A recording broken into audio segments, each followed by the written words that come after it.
Hoje o nosso bate-papo no canal vai ser sobre machismo e a gente vai acompanhar também a pintura do mural com a artista Juliana Angelino.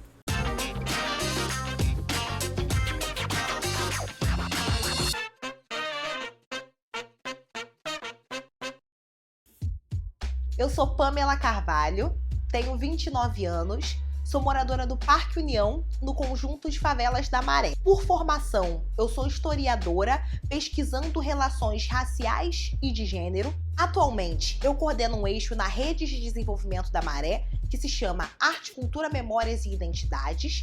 Coordeno também um coletivo de educação antirracista que se chama Quilombo Etu e sou uma das conselheiras da Rede Nami. Quando a gente fala de machismo, é muito importante a gente ter a dimensão de que a gente não está atacando ou criticando diretamente os homens enquanto indivíduos. A gente está falando de um sistema construído socialmente, historicamente, que beneficia homens em detrimento de mulheres.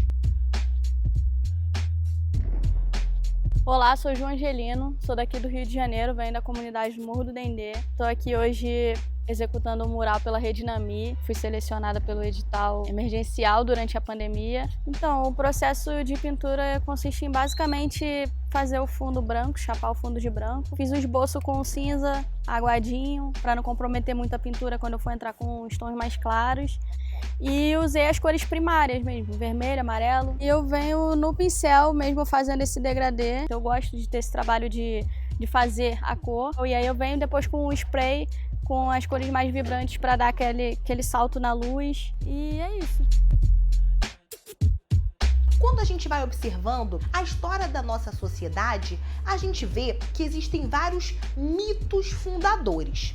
Várias de nós já devemos ter ouvido falar, por exemplo, na história de Adão e Eva. Coloca a Eva como proveniente, inclusive fisicamente, de Adão, vindo da costela dele. É da mulher a culpa pelos grandes pecados. Então a gente já tem na nossa história um mito que coloca a mulher em um lugar muito difícil e de subalternização com relação ao homem. E um outro mito fundador que é muito importante também, que são os nossos contos de fadas. A história da borralheira ou da Cinderela fala de uma mulher que foi rejeitada pelo pai, sendo colocada também numa posição de disputa entre as suas irmãs e a sua madrasta, que é uma das ferramentas que o machismo utiliza para nos colocar uma contra as outras, e ela só consegue ser valorizada quando é visto que ela tem gestos, um corpo delicados. Então, a partir desses exemplos, a gente consegue perceber que o machismo é um sistema de opressão que muitas vezes funciona de uma forma invisível. Se você está gostando desse vídeo, deixa aqui o seu like, se inscreve no canal e não esquece também de ativar as notificações aqui no sininho.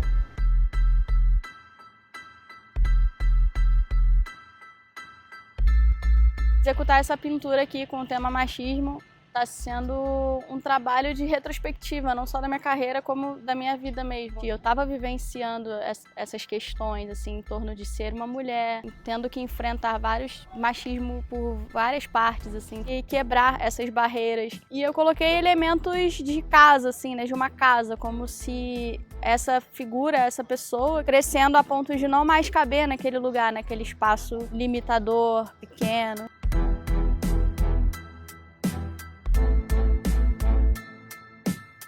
O machismo está presente nas nossas vidas e afeta o nosso cotidiano de várias formas, como, por exemplo, a família. A história da família está ligada a uma história de inferiorização da mulher, uma vez que ela era colocada como moeda de troca para manutenção de vínculos de poder. As mulheres não tinham a possibilidade de escolher com quem elas iam se relacionar.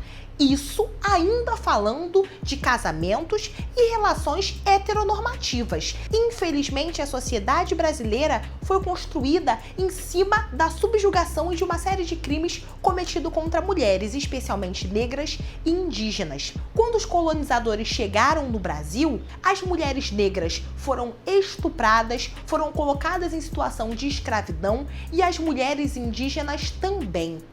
Hoje em dia, a gente consegue ainda observar que as mulheres estão em condições inferiores aos homens na sociedade brasileira.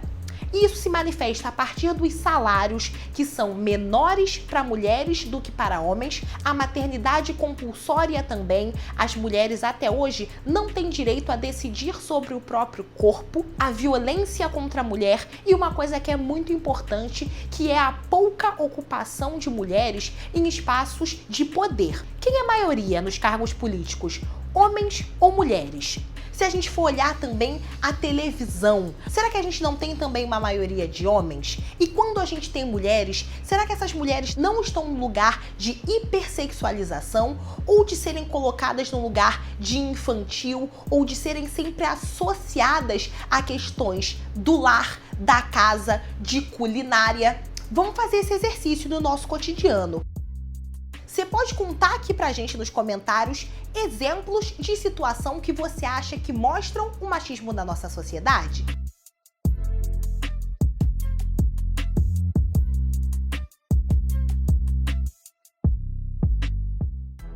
Ju, eu queria primeiro, enfim, dizer que é uma felicidade enorme estar com você. Você é uma artista que eu admiro muito, há muito tempo. E eu acho que esse mural me traz uma série de lembranças, tanto pensando no seu trabalho, a sua história, quanto a relação dos papéis de gênero, a discussão sobre o machismo. Não é uma mulher de pele alva, é uma mulher que a gente consegue identificar como uma mulher não branca. Então vi uma mulher com a qual eu me identifico muito, saindo dessas amarras do machismo. Então eu acho que é um mural que traz um trabalho estético muito forte, mas um trabalho político também, muito profundo. O foco da parada, além de ser uma figura feminina, é uma figura feminina de periferia.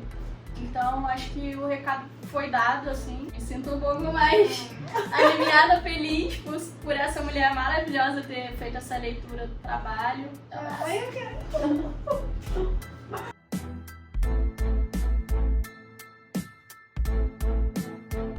Se você gostou do vídeo e do tema, a gente quer te propor mais um exercício. A ideia é você produzir alguma arte, publicar nas suas redes sociais e marcar a hashtag canal Redinami. Então é isso, galera. Até o próximo encontro. Beijo, tchau, tchau.